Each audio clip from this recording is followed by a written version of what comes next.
गिबियावनो बयखौबो आंनि चेनेलाव बरायनानै लाबाय।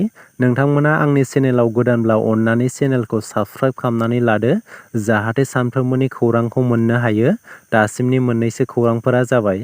बर' हारिमुनि दोरोङारि मोसानायखौ गुबुन हारिनि मोसाखावरि हान्जाफोरा आरजाथावै आदबजों मोसानायखौ समाजारि बिजोङाव गोबां गोसारनायखौ लानानै दुलाराय बर' हारिमु आफादनि गोख्रों फिनजाथाइ। थांनाय माखासे बिहु फांसनफोराव बर'नि दोरोङारि मोसानाय, सुबुं मोसानाय आरो खेराइ मोसानायखौ लानानै गुबुन हारिनि मोसाखावरि हान्जाफोरा गावसिनि बिहु मोसानायनि गेजेरजों आरो बिहु फांसनाव बर'नि आब्रुथियै मोसानाय खेराइ, दावस्रि देलाय, बागुरुम्बा मोसानायफोरखौ आब्रुथि गैयै एबा मान गैयै खालामना मोसाना देखायदों। बैफोरखौ लानानै दुलाराय बर' हारिमु आफादा गोख्रों रावजों सोंखारिदों। बेखौ लानानै क'क्राझार पुलिस थानायाव केस फाइल खालामनाय जाबाय होननानैबो मिथिहोदों। मालगावआव इथा भाटा फसंनो नागिरनायखौ लानानै दुंहाव थासारि। ओनसोलनि सुबुंफोरा बुंदों, जोंनो बे ओनसोलाव इथा भाटा नाङा। बेनि सोलायै गुबुन फेक्टरिफोर बानायोब्ला मदद खालामगोन। नाथाय बे इथा भाटाखौ नाङा।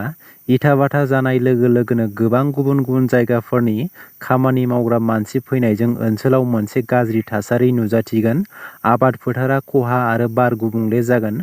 ओनसोलनि रायजो राजाफोरनि जेबो गनायथि लायालासेनो फसंदों बे इथा भाटाखौ। गामिनि गावबुराफोरनि सहि लादों होननानै नंखाय सहि खालामनानै बे इथा भाटाखौ फसंदों होननानै गोख्रों अजद दैखांदों।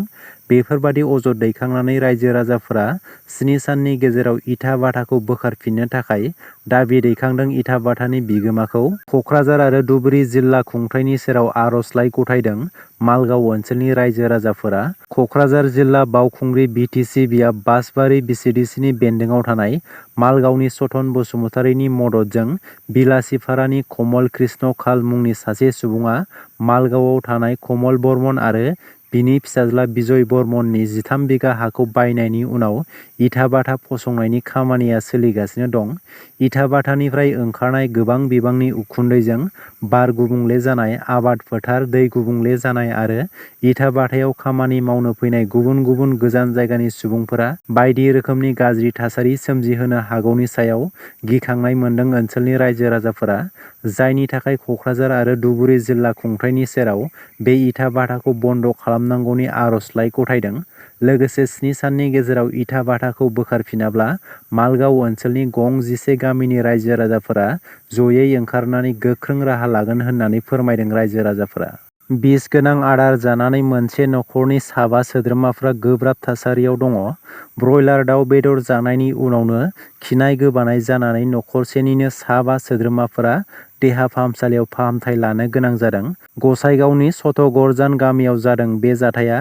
दतमा बाजारनिफ्राय ब्रयलार बेदर लांनानै संना जानायनि दान्दिसे उनावनो नखरनि साफ्रोमबो सोद्रोमाफोरानो खिनाय गोबानाय जादों होननानै मिथिनो मोननाय जादों। ब्रयलार बेदर जानानै गोब्राब थासारियाव गोग्लैनाय सुबुंफोरनि मुङा फारियै क्रिजु ब्रह्म, हिमांशु नार्जारि, अनजिमा ब्रह्म, तिलक ब्रह्म आरो मुखि ब्रह्म। माखासेफोरा मोजां थासारियाव फैदोंब्लाबो नाथाय क्रिजु ब्रह्मआ दासिमबो गसाइगाव आर.एन.बि देहा फाहामसालियाव फाहामथाय लागासिनो दङ होननानै मिथिनो मोन्दों। गिख्रंथाव हेलिकप्टारनि जाब्रबथायाव इराननि हादरगिरि आरो मावख'गिरिफोरनि जिउ खहा।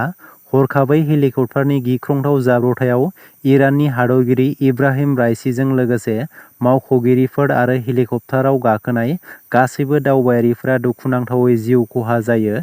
बे जाब्रबथाया इराननि सा-सोनाब ओनसोलाव जादों होननानै मिथिनो मोननाय जादों। बे जाथायखौ लानानै भारतनि गाहाय मन्त्रि नरेन्द्र मदि बिथाङा टुइटार एबा एक्सनि गेजेरजों जाथायनि सायाव दुखु मोननाय फोरमायदों। बर' माहारिबादखौ बिथा खालामनानै भारतनि खना-खनलायाव थानाय बर' राव रोङै बर'फोरखौ गेबेङै बर' राव फोरोंनो एबसुआ थांखि लादों।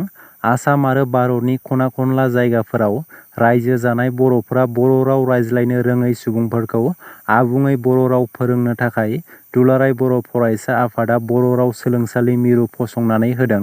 बेनि थाखाय माखासे सान सिगां फोरोंगिरि सायख' आनजादा जानानै थाङो।